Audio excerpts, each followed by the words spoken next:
প্রাক্তন মন্ত্রীকে খুনের হুমকির অভিযোগে এক যুবককে গ্রেপ্তার করল সুতি থানার পুলিশ।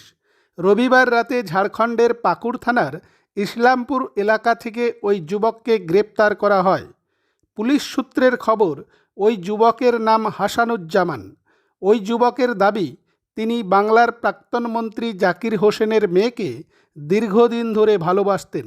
বিষয়টি প্রাক্তন মন্ত্রী জাকির হোসেনকে বারবার জানানো সত্ত্বেও কোনো উত্তর না দেওয়ায় তিনি তাকে ফোনে গালিগালাজ করেন। গালিগালাজের কথা স্বীকার করলেও খুনের হুমকির বিষয়টি তিনি অস্বীকার করেন।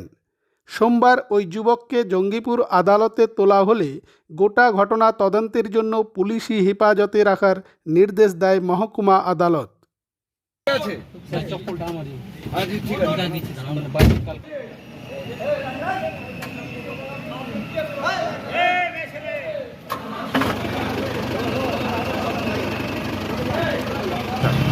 যার জন্য অনেক প্রয়াস করেছে, বেশ কিছুদিন থেকে কয়েকবার এসছেও এখানে নাকি বাইক নিয়ে। ওরা বাড়ির আশপাশে ঘোরাঘুরি করেছে। তারপরে যাই হোক জানতে পারে মন্ত্রী সাহেব, জানতে পেরে হয়তো ওকে কিছু বলেছে।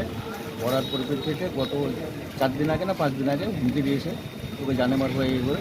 ছেলেটা কিন্তু মেন্টালিটি খারাপ, কারণ বিটেকের ছেলে, রাজস্থানে পড়াশোনা করতো। 7টা সেমিস্টার পরীক্ষা দেওয়ার পরে 8 সেমিস্টারের আপনার 2 মাস পরে আবার পরীক্ষা হবে, মার্চ। বাড়ি এসে বসে যায়, আর যাই।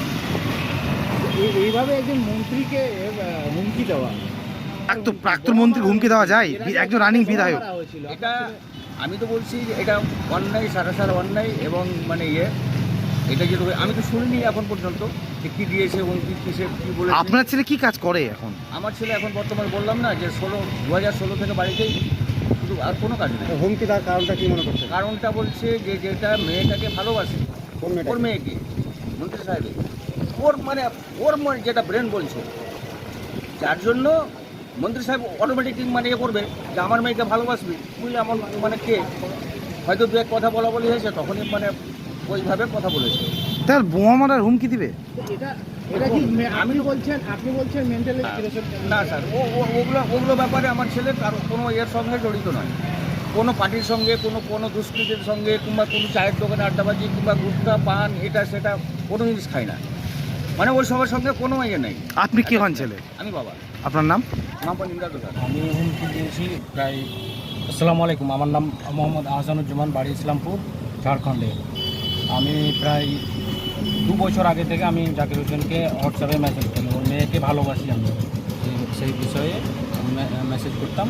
কিন্তু তখন কোনো রিপ্লাই না করার জন্য আমি অনেক কিছু বিরক্ত হয়ে গেছিলাম। তার জন্য 2-4 দিন আগে 2-4টা হয়তো অকথ্য ভাষায় SMS করেছি, যেটাকে ধমকির মতন লাগছে। না না, বোমা মারার নয়, বলতে আমি মারার হুমকি দিই। কারণটা কি? ভাষায় কিছু গালি বলে। কারণটা বললাম যে আমি বিরক্ত হয়েছিলাম, 2 কিসের বছর জন্য আগে, বিরক্ত হয়েছিলেন 2 আপনি? বছর আগে থেকে ওর মেয়ের ব্যাপার নিয়ে আমি ওকে মেসেজ করতাম, তো কোনো রিপ্লাই পেতাম না। কাকে মেসেজ করতেন? জাকির হোসেনকে। কাকে? জাকির হোসেনকে। কেন মেসেজ করতেন? ওনার মেয়েকে আমি ভালোবাসি, ইসলামপুর, ঝাড়খণ্ড। আচ্ছা, কি সম্পর্ক ছিল? আমি তার মেয়েকে ভালোবাসি। তাহলে আপনি হুমকি দিলেন মারার? হুমকি মারার হুমকি নয় স্যার, আমি যেটা অকথ্য ভাষায় কিছু গালিগুলোজ হয়ে গেছে 2-4 দিন আগে। কে বরাত দিয়েছিল আপনাকে? কে বরাত দিয়েছিল গাল দেওয়ার?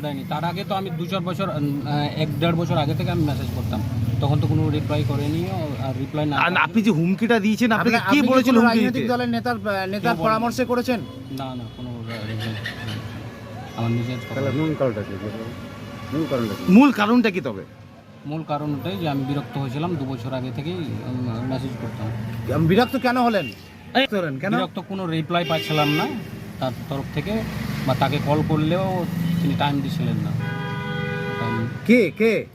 MLA জাকির হোসেন। কেন কল করতেন আপনি? তার মেয়ের ব্যাপারে কথা বলার জন্য। কি বলতেন আপনি কল করে? আপনি কি পেশার সঙ্গে যুক্ত? আমি বিটেক করতে লাস্ট ইয়ার ছেড়ে দিয়েছি, এখন বাড়িতে অনেক কিছু আছে। কি কাজ করতেন? বিটেক হ্যাঁ